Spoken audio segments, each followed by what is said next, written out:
Il y a un miroir. Un miroir ancien, dont l'argenture est fanée comme un lointain souvenir. Il repose sur une simple table en bois, placée face à une grande fenêtre sans rideau.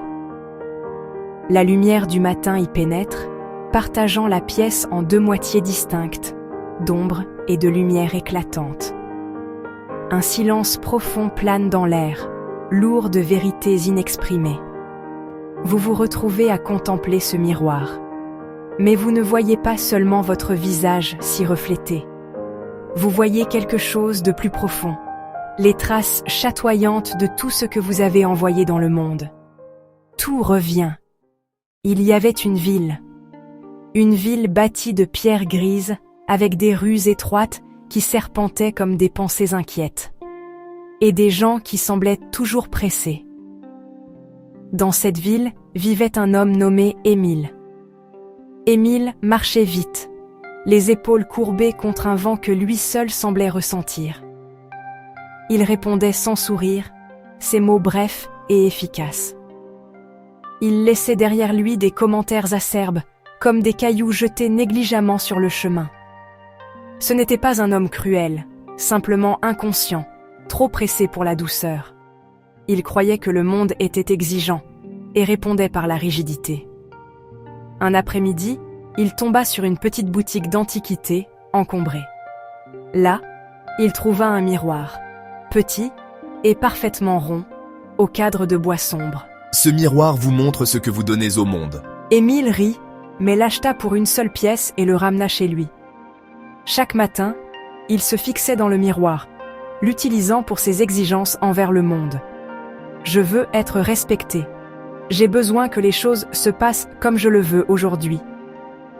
Il projetait une énergie d'insistance, un cri silencieux. Écoutez-moi, reconnaissez-moi. Il ignorait que ses pensées étaient des transmissions, des pierres jetées dans son existence. Il exigeait le respect sans en offrir. Il demandait l'aisance mais rayonnait l'attention. Un froid subtil s'installa. Les liens se distendirent. Il ne comprenait pas pourquoi. Un soir, le crépuscule enveloppait la ville de violet et de gris.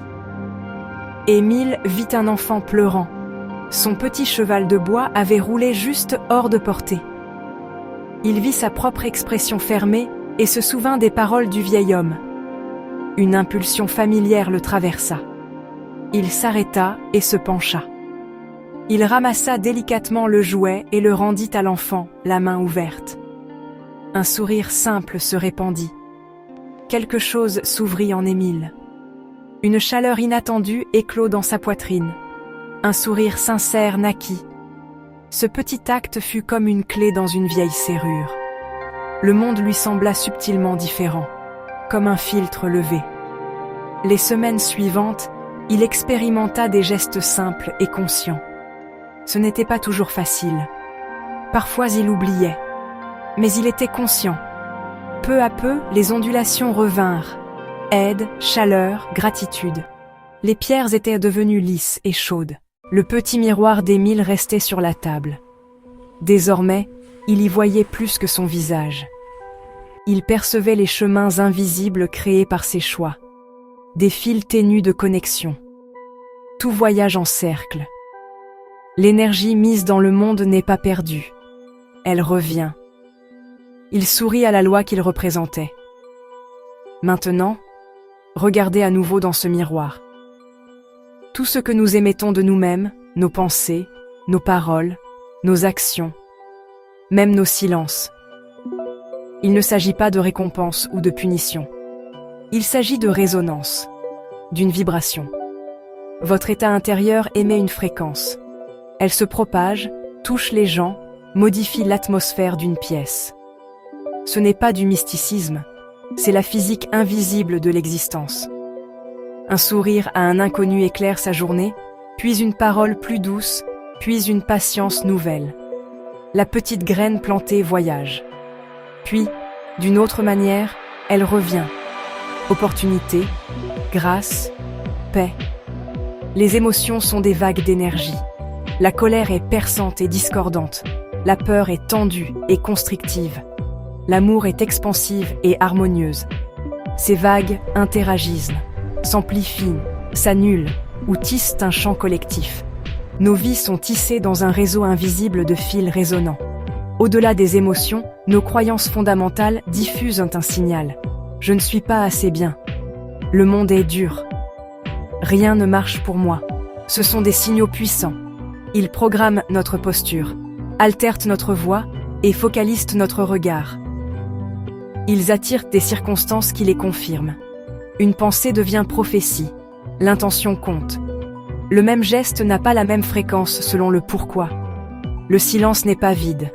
Un silence froid peut briser plus qu'un mot de colère.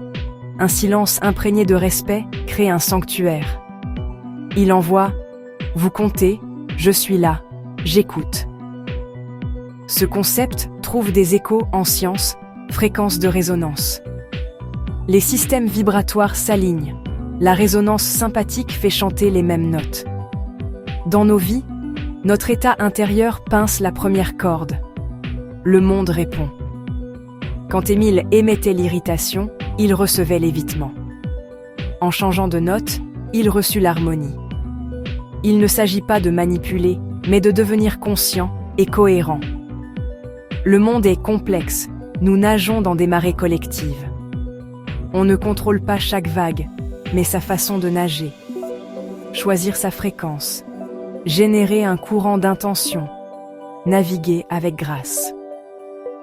Le miroir montre le lien entre votre mouvement et votre trajectoire. Prendre une responsabilité douce pour l'énergie que vous apportez. Prenez un instant. Respirez. Tournez doucement votre conscience vers l'intérieur. Quel est le ton émotionnel principal de votre journée? L'anxiété, la gratitude, l'impatience? Remarquez. C'est la première étape pour changer le courant que vous envoyez. La dernière image est celle d'Émile. Il sait qu'il ne contrôle pas l'océan, mais il choisit ce qu'il envoie. Il est le sculpteur de sa diffusion. C'est lui qui choisit la fréquence. Un seul mot, un sourire patient, un silence bienveillant. De petites causes, de grands retours. La loi est simple et impersonnelle. Elle renvoie ce qui est donné. La beauté est dans l'acte de donner. Pas un jugement, une réflexion. Pas une récompense, une résonance. Et vous? Dans la pièce tranquille de votre vie, quelle énergie poussez-vous dans le monde aujourd'hui? Choisissez l'énergie que vous souhaitez devenir et le monde que vous souhaitez habiter. Tout commence maintenant. Ce sont les lois cachées.